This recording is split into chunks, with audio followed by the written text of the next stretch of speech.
түзүү демилгесин колдоп ыкчам ишке киришкенибиз абдан жакшы болду. Анткени биз соңку учурда өкмөттү бир аз эркелетип койдук да чынында. Азыр кыргыз өкмөтүнүн ичине апаттап койбосок болбойт. Эгерде мындай жол менен кетсе, булардын аңга түшөрү анык болуп калды. Акылбек Жаманголовго рахмат чындыкты айтканыңыз үчүн. Анткени сиз биринчи кезекте элдин алдында, парламенттин, өкмөттүн алдында, өзүңүздүн алдында абериңиз таза болуш керек. Ушундай жол менен кеткениңиз менимче туура болот деп ойлойм. Анткени Мегафондун мурдагы жетекчилери азыр кайда? Бардыгы түрмөдө. Ошол бителдерди басып алам деген максимдер кайда? Бардыгы мекенден качып жүрүшөт. Ошон үчүн мындай проблемалардын убагында ачык айтып чыккан бул туура. Негизи бул КТ Мобайл 2003 жылы түзүлгөндөн баштап мен бүт документтерди карап чыктым. Ниети жакшы. Бүт дүйнөдө мына 3-4 уюлдук компаниялар болсо, бул дагы бир ата мекендик, бир виртуалдык оператор болобуз деген, интернет тармагында бир жайылтып жакшы иштейбиз деген ниети жакшы. Азыр бизге мына кошуна өлкөнүн олигархтарынын сотовый компаниялары Кыргызстанда иштеп атат. Ошолорго атаандаштык түзүп, жалпы элге журтка бир жакшы шарт түзүп, атаандаштыкты пайда кылып, мамлекетке салык төлөп бир шарт түзөбүз деген ниети жакшы. Бирок аны бир үй бүлөнүн кызыкчылыгын иштетпеш керек. Бир үй бүлө, бир топ, бир уч топ аны мындай иштетпеш керек.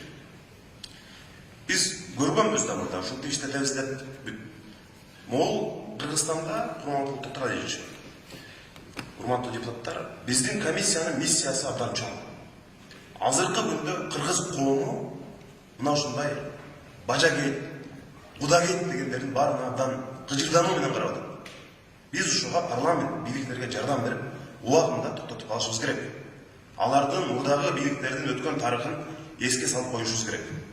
Бүгүнкү комитеттин чечими менен Иманкадыр Рысалиев, Кыргызстанга эмгек сиңирген бажа болуп калды.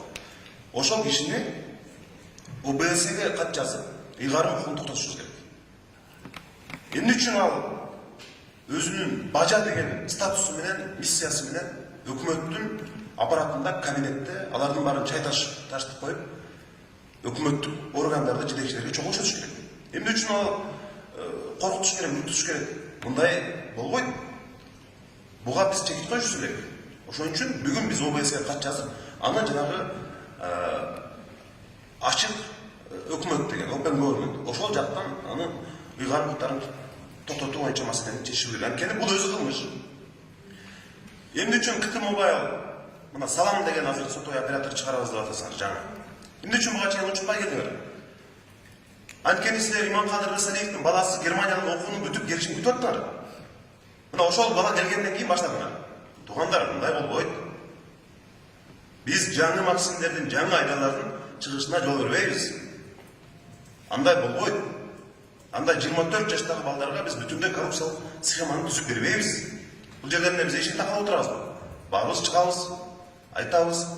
Керек болсо мунун арты, эгерде ушундай коррупциялык схемалар чыкса, кече Алмамбет Насыркан айткандай, өкмөткө недоверие боюнча маселеге чейин жетишибиз мүмкүн. Комиссия тез арада иштешибиз керек. Бул жерде тактап, жанагындай запросторду айлап күтүп отурганын кереги жок. Баарыбыз ушу чукул тез арада жоопторду беришине керек дагы. Бир 15 күндүн ичинде биз чечим жыйынтыктарды чыгарышыбыз керек деп ойлойм. Менде бир топ суроо бар эле, жоопту алдым. Мага эң башкысы ошол Иманкадыр Рысалиев өкмөттө, аппараттын кабинетинде жетекчилерге чогулуш өтөбү деген маселе. Эң маанилүү. Ал ким катары чогулуш өтөт?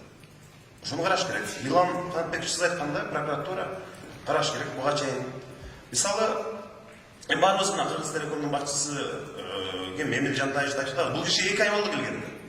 Айлыгыңыз канча өзүңүздүн? Бир 30 миң сом канча? Сиздин айлыгыңыз? Эмил Жантаевич. 60 миң сом. 60 миң сом. Жетекчиси 60 миң сом. Мунун алдындагы кызматкерлердин бардыгы 160 миңден айлык алып атса. Жетекчиси айлыгы 60 миң алып атса. Мегафондун мына бул жерде Кыргыз почта бардыгыңардын айлыгына 30 миң сом тегерегинде. Алар ким? Эмне бажанын жакын болгон үчүн, бажанын тууганы болгон үчүн ушинтип элдин акчасын мул алар туура түшүнүш керек. Эмне үчүн канчадан ошончодон айлык алып аткан? Анын баары, урматтуу туугандар, бул элдин акчасы. Салык төлөөчүлөрдүн акчасы. Алардын чып-чыргасын коротпой, бир сомуна чейин контролдоп кайра бюджетке кайтаруу бул биздин милдет. Ошон үчүн муну прокуратура сөзсүз түрдө караш керек. Салам деген жаңы соттой оператор чыкканда, ошонун жалпы бюджети канча болот? Канча миллион доллар калганда? 80 миллион деп салам канча? Бюджетин айта алмайм. Ну, жана долбоорду ишке ашыруу боюнча Рисалиевдер сунуштаган 86 миллион доллар биз сапташыбыз керек болчу. Бул 345 миллион сомдон тышкары бул долбоорду толугу менен ишке ашыруу. Ошого каршы чыгып, анан ички бюджетин болсо телеком айтылат го. Биздин комиссиянын эки миссиясы бар, урматтуу төрага, урматтуу депутаттар. Биринчиси, биз Кыргызстандагы акчаны өкмөт менен, жалпы бийликтер менен жакын болгон бир үй бүлөнүн каалагандай калчашына жол бербешибиз керек. Жаңы уюлдук оператор түзүлсө дагы виртуалдык, мына салам деп. Биз аны эми көп ойлошу мүмкүн да, бул мындай туулбай атып тула чүктүрмөй калышы деп. Андай болбойт. Эгерде ниети жакшы болсо биз колдошубуз керек, албетте. Иштесин. Бирок биз бюджетти мындай жакшы пайдаланышыбыз керек. Экинчиден, башкаларга сабактуулуктар кылышыбыз керек. Бул биздин жалпы өкмөткө, жалпы эле бийликтерге жардам. Биз азыр парламент бардыгы бийлик бутактарына бул эң чоң коңгуроо болуш керек. Мындан ары тууган урук саясатты токтотуп, өзүңөрдүн жакындарыңарга каалагандай элдин тагдырын карматпайбыз деген нерсеге чек коюп коюшубуз керек. Чоң рахмат.